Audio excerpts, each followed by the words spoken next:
Graça e paz. Vamos orar para que Deus nos conduza nesse tempo. Paizinho, muito obrigado por estarmos juntos novamente em torno da Tua palavra. Nós pedimos em nome de Jesus que o Senhor mesmo esteja conduzindo o nosso pensamento, tudo que acontecer aqui, toda palavra, toda ação do Rubem também, Paizinho, tudo que acontecer aqui, seja para glória do Teu nome e seja pela Tua vontade, Pai. Abençoa todos nós, Pai, em nome de Jesus. Amém. Bom, estamos caminhando, graças a Deus. Estamos nos livros de história. Vamos lembrar as figuras. Já decoramos os livros da lei, agora então os livros de história. As figuras dos livrinhos, né? Cada livro é tão interessante e o que nós vamos estudar tem tanta coisa, tanta história. Eu insisto que vocês acompanhem lendo a Bíblia também. Os livros de história são 12. Vamos lembrar? Josué, Juízes, Ruth, Samuel, Reis, Crônicas, Esdras, Neemias e Ester. Já vimos aí dos livros de história, Josué, chegada na Terra Prometida e conquista, a divisão pelas tribos e o começo da vida deles. Juízes, um tempo obscuro, um tempo que eles estavam muito separados, eles tiveram muita provação, mas Deus estava ali com eles. Ruth, no tempo dos juízes, um tempo de refrigério, e quando Deus abre uma porta para uma gentia, né, uma moabita, fazer parte da linhagem de Jesus. E hoje nós vamos começar Samuel. Antigamente era um livro só, Samuel. E a Septuaginta que separou 1 Samuel e 2 Samuel. Nós vamos ver 1 Samuel. Um tempo de 115 anos, mais ou menos. Os personagens principais são Samuel, o Saul, o rei, e Davi. 3 personagens principais. Esses vão fazer parte dessa primeira parte, 1 Samuel, a primeira parte que nós vamos ver hoje. O livro Samuel foi escrito por Samuel, até o capítulo 24, depois por Natã e Gade, que eram videntes, era o nome que era dado para os profetas naquele tempo. Samuel, ele vai ser o último dos juízes e o primeiro dos profetas. Muito importante, nós vamos ver, só Samuel a gente teria que ficar umas 3, 4 aulas. O livro começa apresentando um homem chamado Eucana. Ele tinha 2 mulheres e ele foi para o tabernáculo, todo ano eles iam em Siló para apresentar as ofertas a Deus e fazer o culto a Deus. A mulher dele se chamava Ana e ela era estéril. E é bom a gente ler lá 1 Samuel, o primeiro capítulo, vai essa história aí. E Ana começa a orar porque a vontade dela, o desejo dela, o sonho era ter um filho. A outra mulher de Eucana tinha filhos e a Ana não tinha. E isso era muito triste para ela. E lá nesse culto que ela vai, o sacerdote, aí é Eli, o sacerdote, e é o juiz também, Eli, e ele pensa que ela está bêbada. Mas ela fala, não, eu estou agoniada, angustiada. E ele ora por ela, e ela é engravida, e ela faz um voto, que aquele neném que ela tivesse, ela consagraria a Deus. E no tempo certo, Ana teve o neném e colocou o nome de Samuel. Quer dizer, pedido a Deus. De Deus eu pedi, e Deus atendeu. Depois Ana tem mais 5 filhos, mas este filho ela dedicou a Deus. E no tempo, depois que desmamou, ela levou para o tabernáculo, onde Eli era o juiz e era o sacerdote. E ali o Samuel ficou desde criança, dedicado a Deus. Quando ele nasce, Ana escreve um cântico. É muito interessante o cântico que ela escreve. Dá a impressão de uma pessoa de muito culta e de muita experiência com Deus. E nesse tempo, então, o juiz e sacerdote é Eli. Os filhos de Eli começam a fazer coisas erradas. Eles não obedecem às regras. Eles são filhos do sacerdote.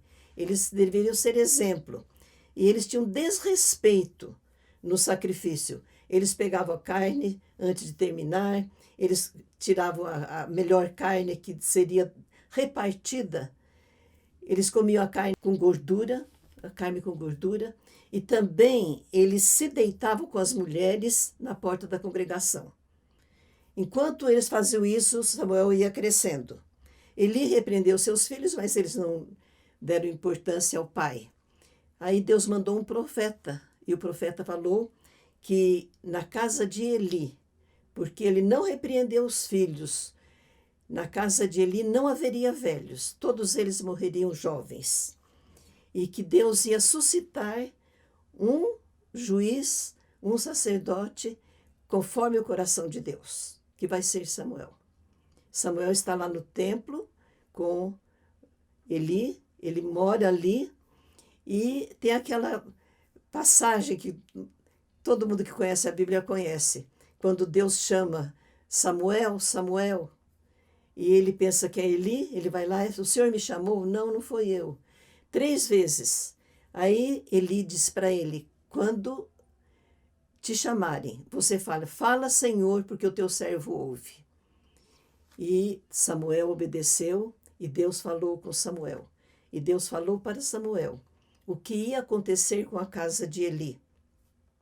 Na manhã seguinte, Eli perguntou para ele, o que Deus falou para você?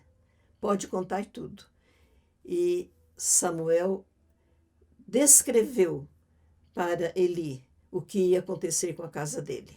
A casa dele ia desmoronar. O ministério dele ia desmoronar, porque os filhos dele não estavam sendo fiéis. E nesse tempo, vamos lembrar que havia muita guerra, os filisteus, os amorreus, os cananeus, a guerra contra os israelitas. Os filisteus vêm e invadem e vencem os israelitas. Na batalha, eles ficam achando que se eles levassem a arca ao campo de batalha, os israelitas venceriam. Então, os israelitas levam a arca, mas eles perdem a batalha. Os filhos de Eli, chamava-se Ofni e Finéias, eles são mortos nessa batalha e a arca é levada, é tomada pelos filisteus. Eles levam embora a arca. Quando o mensageiro chega para contar para Eli o que havia acontecido, Eli cai da cadeira, quebra o pescoço e morre. Ele estava já 98 anos, muito gordo, e a notícia era muito triste. A arca foi embora, os filhos morreram. A nora dele estava tendo nenê, e ela colocou o nome do nenê, Icabode, que quer dizer, foi-se a glória de Israel. A arca foi levada pelos filisteus e colocada no templo do deus Dagon deles, o deus Dagon. Eles colocam a arca lá perto do deus Dagon, e o que acontece? Na manhã seguinte, quando eles chegam lá no templo, a estátua do deus Dagon está jogada no chão. Eles colocam no lugar. Na outra manhã, a estátua está jogada, quebrada, cortada a cabeça e as mãos do deus deles, deus Dagon. E começa a aparecer na cidade os tumores. Todos os homens ficaram doentes. Tumores. E eles mandam a arca para outra cidade. Lá na cidade todo mundo fica doente também. E na terceira cidade, são as cidades lá dos filisteus. E eles resolvem devolver a arca. A arca era o símbolo da presença de Deus. Mas aquele povo não era o povo de Deus. Então, eles resolvem devolver a arca. E eles fazem todo o ritual, fazem tumores, 5 tumores de ouro e 5 ratos de ouro, colocam na arca e colocam a arca num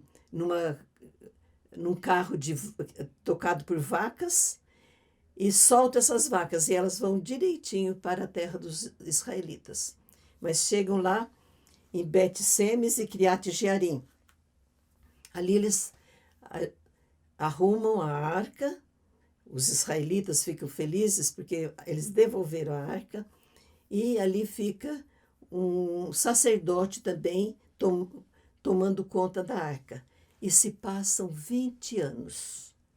A Bíblia, às vezes, de um versículo para o outro, passa muito tempo.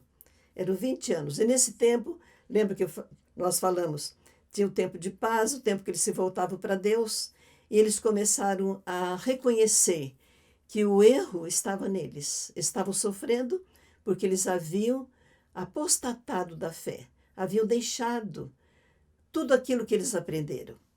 E Samuel, nesse tempo, é o juiz. Nesse tempo, ele está exercendo o sacerdócio também. Ele não era da tribo de Levi, mas ele também fazia o papel de sacerdote ali.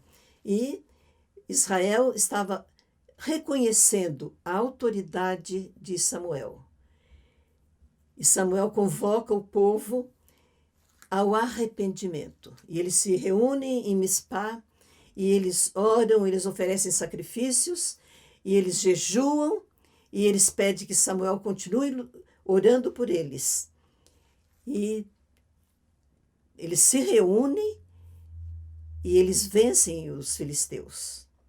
Os filisteus são vencidos.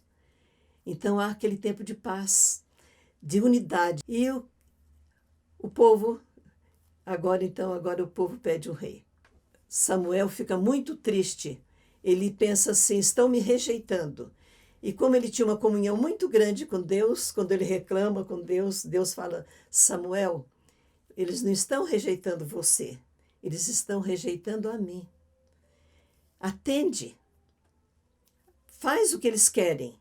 Não é o tempo, não é o que eu estava pensando, mas atende. Agora você explique bem para eles o que significa um governo monarquia. Porque até agora era teocracia, Deus governando através de juízes, de sacerdotes. E agora eles querem uma monarquia. O quanto vai custar para eles? Os homens melhores, os mais capazes, os mais valentes, as terras melhores, vocês vão ter que pagar um imposto. Vocês vão ter que sustentar o rei e a família deles. Explica bem para eles. Samuel explicou, mas eles teimaram. Nós queremos um rei. E Deus, então, começa a preparar este rei. Deus faz com que as coisas comecem a acontecer. Um homem, lá da tribo de Benjamim, rico, as jumentas dele somem e ele manda o filho dele atrás das jumentas. O filho com o servo. E Deus, então, faz com que aquele moço encontre Samuel. E Deus fala para Samuel que aquele era o futuro rei de Israel. Saul era um jovem, bonito, muito alto, do ombro para cima, ele era maior que todos os homens da tribo, e estava atrás das jumentas perdidas pelo pai. E Samuel encontra com ele, explica para ele que Deus o estava escolhendo e diz para ele que o Espírito do Senhor ia vir sobre ele e ele ia ser um novo homem. Ele ia ser uma nova pessoa, vai ser mudado. E há muito interessante quando Samuel fala para ele o que vai acontecer com ele. Que ele iria encontrar os profetas, lá da escola de profetas, ele ia profetizar também. E aconteceu mesmo isso. O Saul entre os profetas. E depois, então, Saul é escolhido rei. Samuel agrupa, ele convoca todas as tribos, e ali, então, a sorteada tribo de Benjamim, a família de Saul, Matri, o pai dele, e entre eles, Saul é escolhido rei. Agora ele foi ungido, agora está sendo escolhido perante o povo. E ele era tão mal preparado para isso que ele se escondeu nas bagagens. Quando procuraram, Deus falou, ele está lá escondido entre as bagagens. Aí trouxeram Saul, ele foi aclamado rei, gritaram, viva o rei. Entre as pessoas, alguns falaram, ele não pode ser nosso rei, ele não tem capacidade para ser nosso rei. E aconteceu uma coisa muito interessante, que estava acontecendo sempre lá no tempo dos juízes. Naás era um rei amonita, e ele invadiu a cidade de Gibeá, a cidade de Jabes-Gileade. Jabes-Gileade. Naás, ele falou que ia invadir e que ia dominá-los, essa cidade de Jabes-Gileade.